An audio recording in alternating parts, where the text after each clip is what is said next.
काही महत्त्वाच्या विषयांवरती मी त्यांच्याशी बोलत होतो आणि साधारणपणे त्याचा एक कशा प्रकारे आराखडा आखता येईल. तुम्हाला कल्पना असेल की 2014ला मी एक एस्थेटिक या विषयावरती मी एक 16 मिनिटाची डॉक्युमेंटरी केली होती, जी आजही यूट्यूबवरती आहे. ती आता मी इतर भाषांमध्ये पण करतोय ती आता.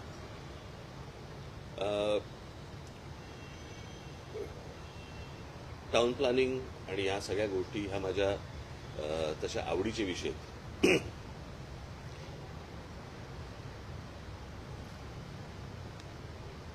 एक स्कॉटिश,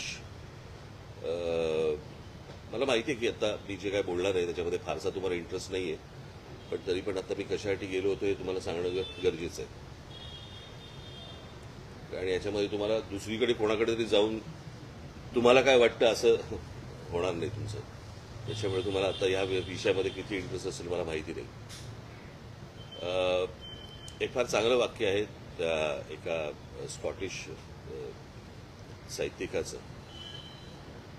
आणि त्याच्यानंतर ते बऱ्याच लोकांनी वापरलं. मला सुटलं लेनिनने वगैरे पण ते नंतर त्या गोष्टी यूज केल्या थोड्याशा वेगवेगळ्या पद्धतीने, की तुमच्याकडची लहान मुलं कोणती गाणी गातात सांगा, मी तुमच्या देशाचं भविष्य सांगतो, असं ते वाक्य होतं. मला थोडंसं ते बदलावं असं वाटतं. आणि ते बदललेलं वाक्य असं आहे की तुमच्याकडे ट्रॅफिकचा तुम्ही केऑस दाखवा किंवा तुमच्याकडची ट्रॅफिकची परिस्थिती दाखवा, मी तुम्हाला तुमच्या देशाचं भविष्य सांगतो. आज मुंबई, ही जी शहर आहेत, खास करून मुंबई, ठाणा, पुणा, नाशिक, नागपूर, संभाजीनगर किंवा इतरही आपली अनेक शहरं जी उभी राहत आहेत,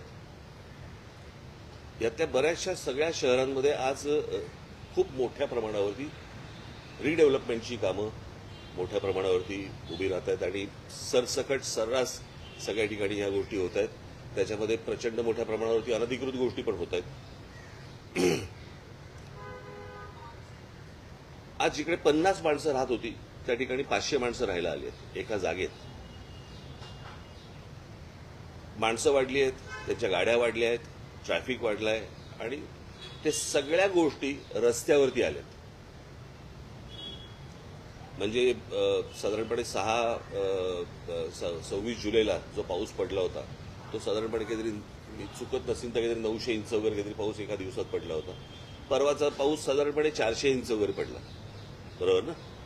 या 400 इंचामध्ये जर ज्या प्रकारचा केऑस आपण मुंबई उपनगर आणि इतर आजूबाजूच्या शहरांमध्ये बघितल्यानंतर आपल्या लक्षात येईल की रस्ते कमी आहेत, ट्रॅफिकला शिस्त नाही, कोणी कुठेही गाड्या पार्क करतायत, काहीही चालू आहे. आणि अशा परिस्थितीमध्ये याचं जर उत्तर आता सापडलं नाही किंवा याच्यावरती जर समजा आता काम नाही केलं राज्य सरकारने, काय झालंय, आपण कबुतरं, हत्ती आणि इतर गोष्टींमध्ये आपण इतके अडकलोय की या ज्या मूलभूत समस्या ज्या आहेत याच्याकडे कोणाचंच लक्ष नाही. म्हणजे लोकांना गाड्या पार्क करण्यासाठी म्हणून ज्या पार्किंग लॉट जे उभे करायला पाहिजेत सरकारकडनं किंवा महानगरपालिकेकडनं, काही केलेत नाशिकला भागले, पण लोक तिकडे जात नाहीत. मला असं वाटतं की या ठिकाणी लोकांनी गाड्या पार्क करणं, जिथे पार्किंग नसेल तिकडे, आणि या प्रकारची एक शिस्त लावणं गरजेचं आहे.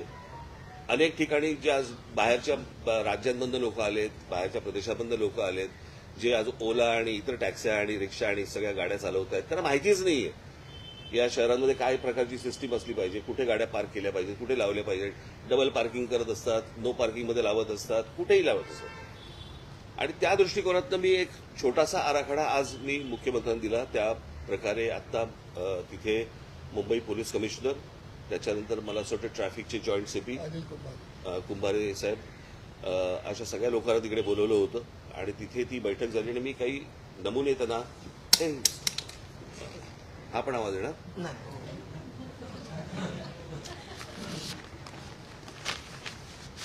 काही नमुने मी त्यांना सांगितले आणि मी त्या प्रकारची एक सिस्टीम लागल्यावरती वर्तमानपत्रामध्ये जाहिरात देऊन एक आपण गोष्ट बघितली पाहिजे की साधारणपणे जास्ती आकाराचा दंड किंवा जेल या गोष्टीला लोक घाबरतात. त्याच्यामुळे दारू पिऊन गाडी चालवणं हे आता जवळपास बंद झालेलं आहे.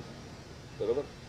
आता काही गोष्टींची शिस्त लावण्यासाठी म्हणून काही तुम्हाला उपाययोजना कराव्या लागतात. मला असं वाटतं ती गोष्ट ट्रॅफिकसाठी पण होणं गरजेचं आहे. अनेकदा आपल्याकडे नो पार्किंगचे बोर्ड लावलेले असतात, कोणी वाचत नाही, कोणी पाहत नाही, काही नाही. आणि त्याच्यातला एक सोपा मार्ग म्हणून मी काही गोष्टी आता मुख्यमंत्र्यांकडे पण दिल्या, सिपिंगकडे पण दिल्या, जॉईंट सिपिंगकडे पण दिल्या, आणि त्याच्यावरती आता वर्किंग ते करून पुढच्या काही दिवसांमध्ये साधारणपणे एक मोठे मी 2014ला मी सांगितलं होतं की छोटी छोटी जी मैदानं आहेत त्या मैदानांच्या खाली तुम्ही साधारणपणे 500 गाड्या, 800 गाड्या, 1000 गाड्यांचं पार्किंग होऊ शकतं. आणि त्या प्रकारची टेक्नॉलॉजी जगभर आहे. मैदानं जाणार नाही, ती पार्किंग झाल्यावरती मैदानं तशीच्या तशी इंटॅक्ट राहतील. मुलांना खेळण्यासाठीची जी मैदानं आहेत ती मैदानं कुठेच जाणार नाही. सो अशा प्रकारच्या अनेक अरेंजमेंट्स, अशा प्रकारच्या अनेक गोष्टी आपल्याला करता येण्यासारख्या आहेत. त्यातली पहिली गोष्ट मी त्यांना सांगितलं होतं की पार्किंग आणि नो पार्किंग याच्यासाठी जे फुटपाथ आहे त्या फुटपाथनं आपले काही रंग असले पाहिजेत.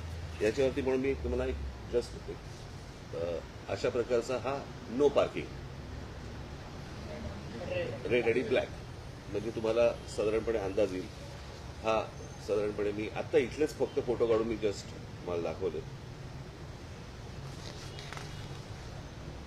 या प्रकारचे की इथे गाड्या पार्क करायच्या नाहीत, आणि केल्या तर काय प्रकारचं त्यांना शासन होऊ शकतं किंवा काय प्रकारचं त्यांना दंड आकारला जाऊ शकतो यावरती आता मला असं वाटतं राज्य सरकार त्याच्यावरती काम करते.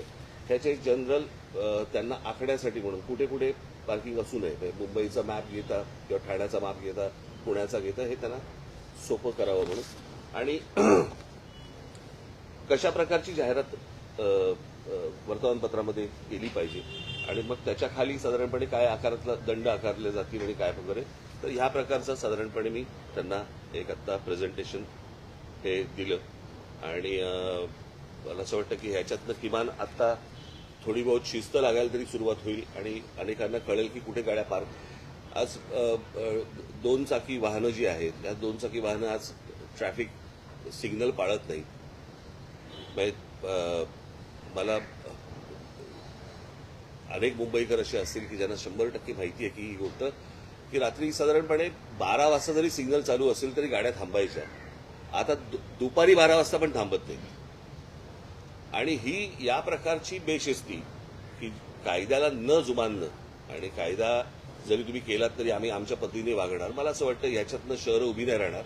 आपण अजून वाईट गोष्टींकडे आपण जाऊ. अत्यंत विचित्र लेवलवरचा केऑस हा भविष्यामध्ये मला दिसतोय जर आत्ता याच्यावरती जर काही उपाययोजना झाल्या नाहीत सरकारकडनं तर. कारण त्या प्रकारची बेशिस्ती ही अजून वेगवेगळ्या गोष्टींमध्ये येत जाणार आणि मग ते एकदा हाताबाहेर गेलं की कोणीच काही करू शकणार नाही. आज प्रत्येक एखादी कंपनी असते, एखादी शाळा असते, एखादं कॉलेज असतं, प्रत्येक ठिकाणी काही नियम असतात.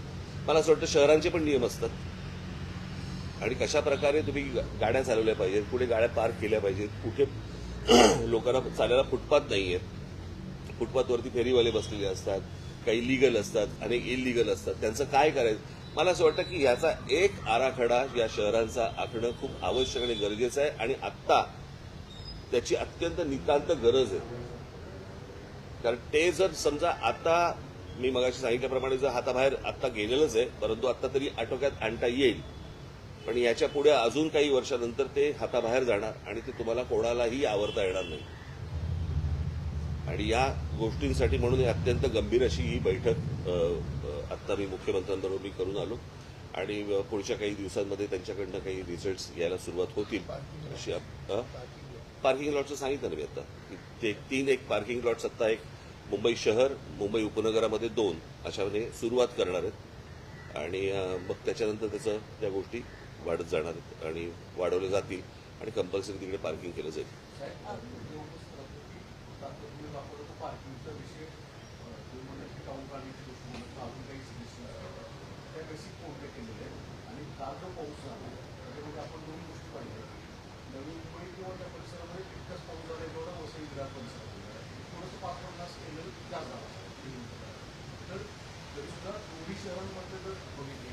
मी काही त्यातलं तज्ज्ञ नव्हे. मला असं वाटतं जी लोक तज्ज्ञ आहेत त्यांना सरकारने बोलवलं पाहिजे आणि आपल्याकडे अशा प्रकारचे तज्ज्ञ अनेक आहेत की जे यामध्ये सजेशन सरकारला देऊ शकतात. फक्त हे वॉर फुटिंगवरती तातडीने याच्यावरती उपाययोजना होणं गरजेचं आहे. कळलं का?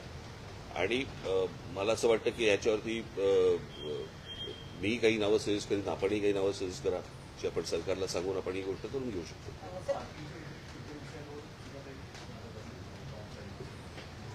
नाही, आत्ता मला असं वाटतं हा विषय सगळ्यात गंभीर विषय आहे आणि तो म्हणजे ट्रॅफिकचा. कारण त्याच्यामुळेच तो सगळा जास्ती किऑस. आता गणपती येतील, बरं का, त्या सगळ्या गोष्टी सुरू होतील आणि बस चाललंय म्हणून चालवत राहायचं असं नाही होऊ शकत. काही वर्षांपूर्वी मुंबई महानगरपालिकेनं विशेषतः शहर परिसरामध्ये अनेक विकासकांना जागा या वेगळ्या एका सेक्शन खाली सार्वजनिक पार्किंग उपलब्ध करून देण्यासाठी दिलेल्या होत्या.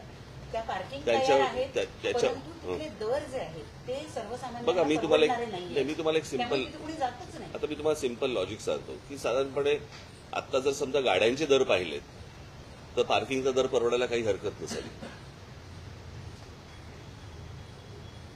तुम्ही जर गाड्यांचे आता सगळे दर बघा ना आता काय आहेत ते, आणि साधारणपणे महिन्याला 2,000 आणि महिन्याला 1,500 आणि महिन्याला असे जर समजा 3,000 समजा असतील, बरोबर आहे, तुमची गाडी सेफ राहते, गाडी रस्त्यावरती त्रास देत नाही. सगळ्याच गोष्टी फुकट नाही मिळू शकत ना. मग जर समजा आपण तसं जर बघायला गेलं तर समजा आता एखाद्या भागाचं समजा आता आपण असं पकडूया की साधारणपणे दादर भागामध्ये स्क्वेअर फुटाचा भाव काय चालू आहे? काय 70-80 हजार रुपये स्क्वेअर फूट चालू आहे ना. मग रस्त्यावरती जी गाडी तुम्ही पार्क करता तो किती स्क्वेअर फूट घेता? ते स्क्वेअर फुटात मोजायचे का आता?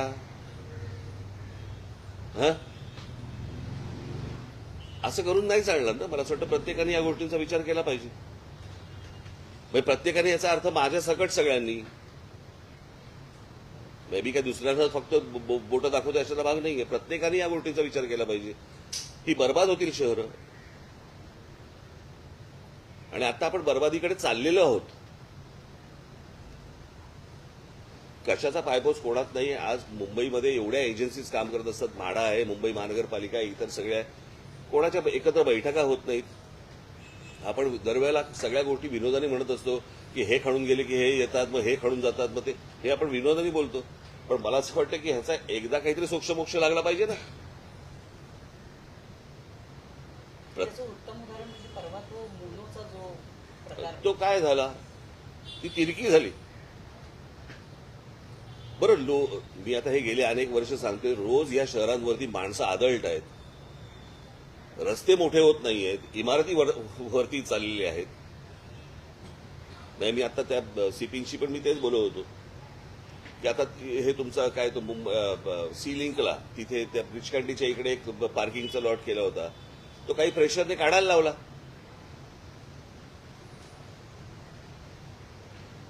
काही धनधानगे वरतून जे येतात आणि आमच्यासमोर पार्किंग नको, तुमच्यासमोर पार्किंग नको म्हणजे काय? आज सगळा ब्रिजकांडीचा जो केऑस झालाय तो त्याच्यामुळे झालेला आहे. आणि मी ती पण गोष्ट आता मी मुख्यमंत्र्यांच्या कानावर घातली आणि ती गोष्ट आता सुरू करतील ते.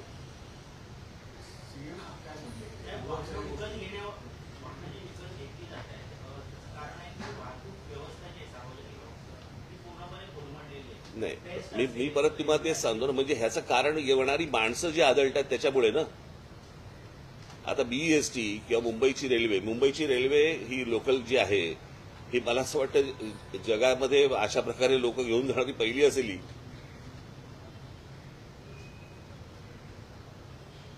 ज्या प्रकारे लोक रोज लोकलमधनं प्रवास करतात आणि एक खासगी, या तिन्ही जागांच्या वरती झोपडपट्ट्या होतात. खासगीवरती गोदरेजची तशीच्या तशी इंटॅक्ट लँड आहे, कारण त्याला आईबाप आहे. आपल्याकडे कुंपणच शेत खात आहे.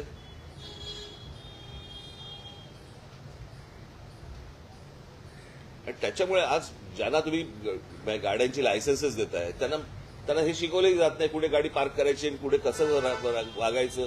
कारण त्यांना कोणत्याही प्रकारचा दंड नसल्यामुळे किंवा कोणत्याही प्रकारची त्यांना भीती नसल्यामुळे या सगळ्या गोष्टी शेवटी सरकारची अशा बाबतीत नको तिकडे भीती दाखवतात.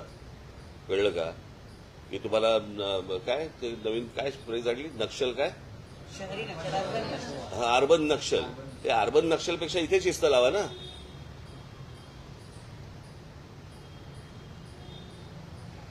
इथे गरजेचे आहेत. उद्या ज्या प्रकारच्या जमिनी ज्या त्या गौतम अदानीच्या घशात घातल्या जात आहेत,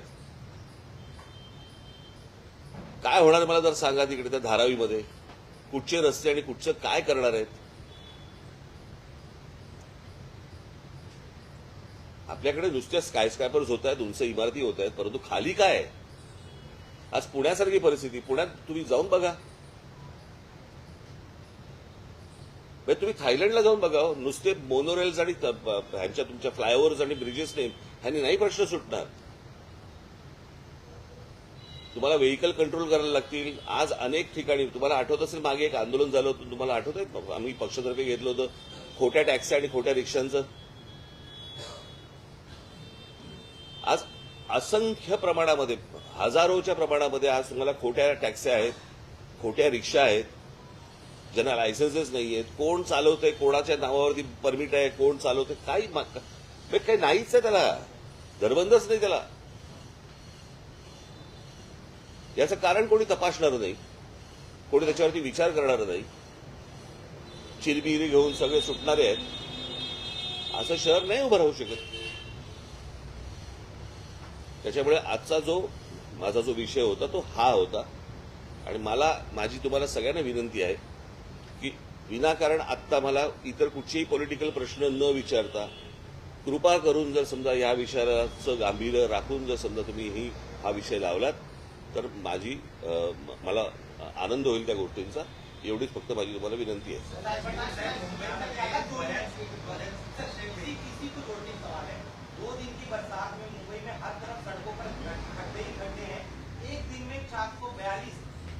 रिपोर्ट हुए हैं, कॉन्क्रीट करने का दावा किया गया, लेकिन लोग खड्डों में गिर रहे हैं. एक डेथ भी हो गई पवई में. आज ही कई लोग मिले. मी तुम्हाला एक गोष्ट सांगू का. रस्ते बनवणे हा साधारणपणे धंदा आहे, बरोबर. धंदा कशा अर्थाने बोलतोय मी, की टेंडर काढायची, रस्ते बांधायचे, ते खराब झालेच पाहिजेत.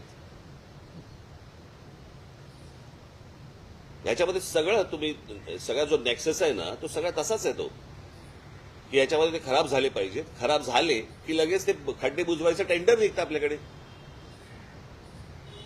म्हणजे आपल्याकडे तो जो कोणी कॉन्ट्रॅक्टर असेल त्याला कुठच्याही प्रकारचं पनिशमेंट होत नाही. खड्डे बुजवायचं कॉन्ट्रॅक्ट निघतं, त्याच्यात करप्शन होतं. पुन्हा नवीन रस्ते बांधण्यासाठी परत नवीन टेंडर होतं. हे ज्या प्रकारचं जे चालू आहे, गेली अनेक वर्ष सुरू आहे ना. या सगळ्या गोष्टींना लोक त्रासलेले आहेत. त्या खड्ड्यातनं जात आहेत, त्याच्यामध्ये अनेक लोक मृत्युमुखी पडत आहेत. परंतु जे करतायत त्यांनाच वारंवार निवडून दिलं जात आहे. आता त्यांना जर समजा पटत असेल की बाबा हे घ्या, किती काही खड्ड्यात घाला नाही तर कशातही घाला, हे आपल्याला मतदान करणारच आहेत, हा जर विश्वास असेल, तुम्हाला आयुष्यात चांगले रस्ते मिळू शकत नाहीत. करणाऱ्याच लोकांना जर समजा तुम्ही वारंवार निवडून देणार, कसे रस्ते आम्हाला चांगले मिळणार. त्यांना असं वाटतंय आम्ही जे करतोय ते बरोबर करतोय. त्याच्यामुळे 400 खड्ड्यांचं काय घेऊन बसलात तुम्ही. आणि हा विषय फक्त मुंबईचा नाही आहे, हा सर्व शहरांचा विषय आहे. फक्त काय आहे प्रॉब्लेम, जे बाहेरच्या राज्यांमधून येतात त्यांना महाराष्ट्रातले खड्डे दिसतात, फक्त त्यांची राज्य खड्ड्यात गेलेली दिसत नाही. सारखं चॅनलवरती आपलं दाखवायचं की मुंबईमध्ये काय झालंय आणि महाराष्ट्रामध्ये काय झालंय, बाकीच्या राज्यांमध्ये काय झालंय ते एकदा बघा. बरोबर बोलतोय ना मी.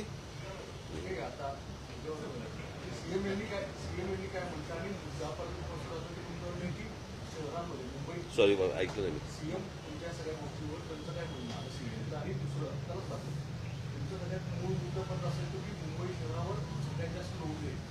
मुंबई शहरावरती नुसता लोड नाही येतोय, तो ठाण्यावरती येतोय, तो पुण्यावरती येतोय. तुम्ही महाराष्ट्रातल्या सर्व शहरांवरती येतोय तो. हा एकट्या मुंबईवरती येत नाहीये. याचं कारण ज्या प्रकारे लोकप्रतिनिधींनी ज्या प्रकारे जागृत राहायला पाहिजे त्या प्रकारे ते होत नाही. प्रत्येक जण, ते कसं आहे, पूर्वीच्या काळी एक ते वाक्य होतं ना, इंच इंच लढू, तसं आता लोकप्रतिनिधींचं एक वाक्य झालेलं आहे, इंच इंच विकू. त्या सगळ्या इंच इंच विकण्यामध्येच त्यांचा डेव्हलपमेंटला कोणाचाच विरोध नाहीये, पण त्याला कुठच्याही आकार उकार नसताना केलेली डेव्हलपमेंट ही तुमच्या अंगाशीच येणार. काय होतंय आपण हे पिल्लू इकडे इकडे इकडे वरती काय झालं पाग माईक एवढा आहेस तू काय झालं काय ह्याचं नाव रायनो काय राहू दे बोलताना सुरुवात केली म्हणजे इतके सगळे गंभीर विषय असताना कधी कबुतराचा विषय कधी हत्तीचा विषय काल अजून एका पत्राचं खूप चर्चा होते की आता महाराष्ट्रात वराह जयंती साजरी व्हावी शासकीय याच्यानुसार अधिकृतनुसार हे सगळे विषय या सगळ्या विषयांमुळे मूळ विषय बाजूला पडतात. दरवर्षी पाऊस दरवर्षी तेच गोंधळ आणि इतक्या मोठ्या विषय म्हणजे हे विषय मूळ मला तुम्हाला हेच सांगायचंय जे तुम्ही करणार नाही आहात. कळलं का? हे विषय आले की दाखवू नका, वादच होणार नाहीत. ज्यांना वाद घडवायचे आहेत जर समजा तुम्ही त्याला फारसं महत्व दिलं नाही तर हे वाद होणारच नाहीत. हे जाणून बुजून केल्या जातात गोष्टी. मला एक गोष्ट कळली नाही, तुमच्या घरात जर समजा एक 4 उंदीर झाले तर त्याचं काय करता तुम्ही? किंवा पळून जाऊ. बरोबर ना? नाही गणपतीचं वाहन आहे म्हणून ठेवतो का आपण? नाही ना. मग असे कोण जैन लोक आहेत की जे कबुतरावरती बसून फिरायला जातात? काय त्या कबुतरांचं? बरं फक्त कबूतर मेली नाही पाहिजेत, माणसं मेली चालतात. एवढी आज रेल्वे खाली माणसं जात आहेत, इतर सगळी काय आपण ज्याला खड्ड्यांमध्ये माणसं जात आहेत. माणसांपेक्षा कबुतरं महत्वाची आहेत. पण मला माहिती होतं की तो पॉलिटिकल सगळा विषय आहे, राजकीय विषय, आणि त्या राजकीय विषय तशाच प्रकारे तो लावायचा होता की जेणेकरून, आणि त्याच्यात त्यांना लक्षात आलं की ह्यांच्याकडनं काही रिस्पॉन्स मिळत नाहीये. कारण आम्हाला माहिती आहे की कुठे रिस्पॉन्स द्यायचा एवढं तर आम्हाला कळतं की नाही. आणि हे मी आत्ता जे सांगितले हे खरं तर मूळ विषय आहेत, ज्या मूळ विषयांकडे आपण सगळे दुर्लक्ष करतो आणि नको त्या गोष्टींमध्ये आपण भरकटत जातो. आता 2 दिवस पाऊस पडला म्हणून तुम्ही पाऊस दाखवलात.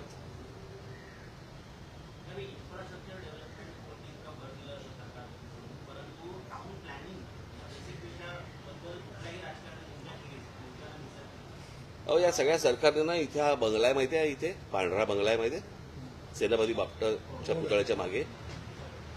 तो मोडकांचा बंगला आहे. ते इंजिनियर मोडक, त्यांना रोज येऊन नमस्कार केला पाहिजे. हे माहीम, दादर, वडाळा, हिंदू कॉलनी, परळ, नायगाव, ही सगळं टाउन प्लॅनिंग हे त्या मोडकांनी केलंय ब्रिटिशांच्या काळात. त्यांच्या नावाने तो मोडक सागर आहे.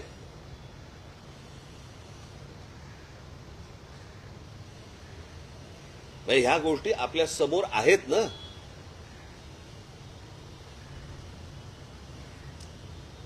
आणि मला प्रश्न पडतो की हे कोणीतरी येणार, बाहेरून येणार आणि हे आम्हाला प्रश्न विचारणार काय मुंबईची परिस्थिती झालीय म्हणून.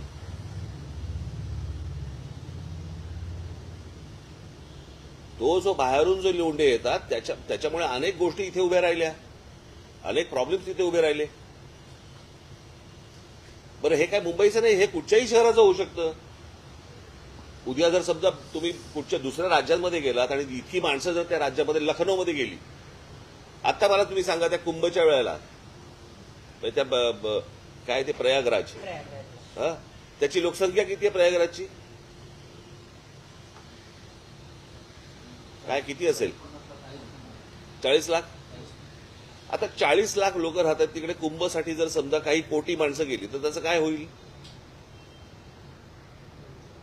तिकडे तर जाऊन परत आले, इकडे तर येत आहेत आणि राहत आहेत. काय होईल मला सांगा या शहरांचं?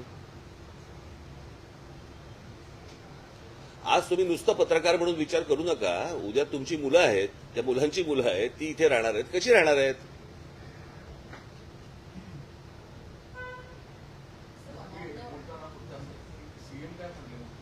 सांगितलं ना मी करणार आहेत म्हणून. हे मी पहिल्यांदाच मला असं वाटतं सुरुवात करतानाच सांगितली होती. काय सुरुवातीला बोलताना नाही पण दरवेळेस पाणी भरणार नाही मुंबईमध्ये. हे बाबा हे प्रश्न तुम्ही आता कसं आहे, मी सगळ्या गोष्टींचा आत्ता बोलायला नव्हतो गेलो. मी आत्ता बेसिक विषय होता तो म्हणजे ट्रॅफिक आणि रिडेव्हलपमेंटमुळे होणारं वाहनांची रस्त्यावरती येणं. हा आत्ता सगळ्यात मोठा गंभीर विषय आहे. अनेक गंभीर विषय आहेत, त्यातला हा एक गंभीर विषय आहे, तो मी आत्ता बोलून आलो.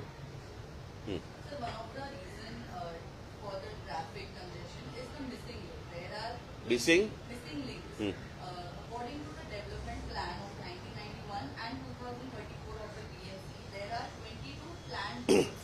If implemented, there will be no need for coastal roads or external roads, but that doesn't seem to be in planning at all. प्रश्न असा आहे ना की आपल्याकडे कायदे आहेत, बरोबर आहे. आपण लॉ अँड ऑर्डर म्हणतो ना, सो लॉ आहे, ऑर्डर नाहीये. आपल्याकडे कायदे आहेत, आपल्याकडे सगळ्या गोष्टी आहेत, परंतु या प्रकारची कोणतीही गोष्ट काय, मी तुम्हाला तेच सांगतो ना की हा विषय गंभीर महत्वाचा आहे. हेच मुळात राज्य सरकारमध्ये मान्य होत नाही ना. तर हे राज्य सरकार फक्त नाही म्हणत मी, अगोदरची सगळीच राज्य सरकार. तुम्ही कोणत्याही राज्यामधल्या राज्य सरकारमध्ये टाउन प्लॅनिंग असा विषयच येत नाही. आपल्याकडे डीपी बनतो पण टीपी नाही बनत.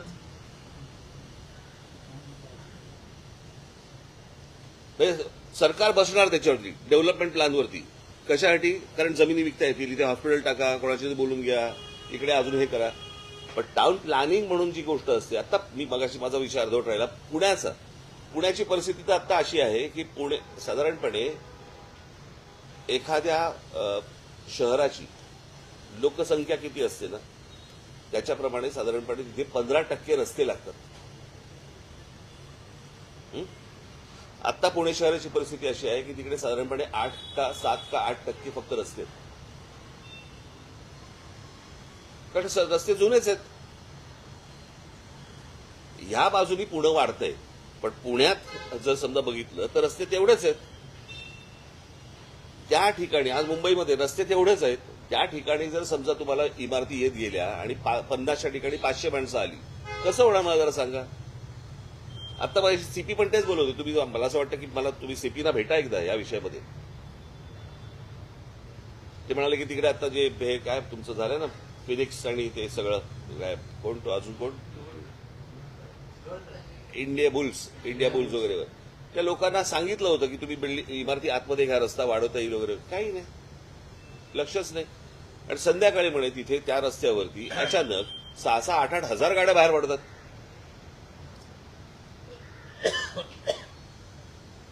कशा पूर्ण आहेत गोष्टी तुम्हाला? चला, राजकीय बाबी हे बोलायला काय, मला बोलायला काही हरकत नाहीये, परंतु तुम्ही हा विषय घालवाल. मला नाही बोलायचंय.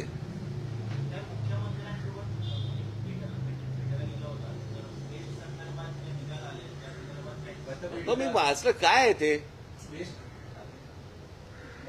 काय आहे ते.